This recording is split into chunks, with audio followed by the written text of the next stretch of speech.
വീട്ടില് പശു ഉണ്ടായിരുന്നു. ആ സമയത്ത് ഞാൻ പശുവിനോട് പോയിരുന്നു. എന്റെ നട്ടിലും തലകാട് കിട്ടി. ഒരു 6 മാസക്കാലം കിടപ്പിൽ കിടന്നു. ഇനി എനിക്ക് നടക്കൂല എന്നെല്ലാരും പറഞ്ഞു. കുടുംബശ്രീയിൽ വന്നിട്ടാണ് എന്റെ മോനെ പഠിപ്പിച്ചത്.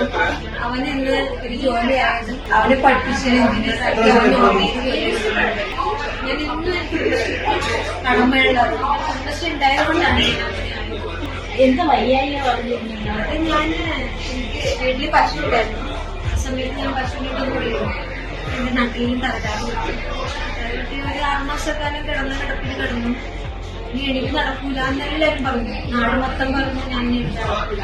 പക്ഷെ ഞാൻ ഇവിടെ കിടന്ന് സ്വപ്നം കണ്ട് ഡൽഹി പോണം, ബോംബെ പോണം, എല്ലായിടത്തും പോണം. എനിക്ക് നടക്കുമെന്ന് ഞാൻ പ്രതീക്ഷയില്ല.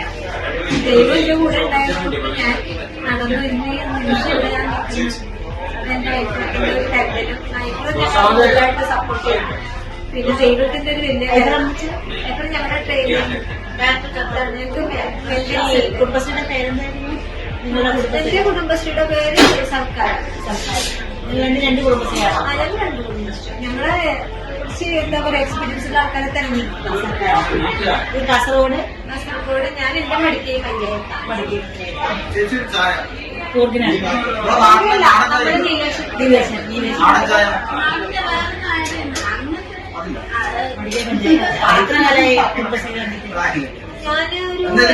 9 വർഷം. വളരെ നല്ലത്. എന്റെ മോനിപ്പോ ഇവിടെ ഉണ്ട്. ഞാൻ കുടുംബശ്രീയിൽ വന്നിട്ടാണ് എന്റെ മോനെ പഠിപ്പിച്ചത്. അവൻ ഇന്ന് ഒരു ജോലിയായത്.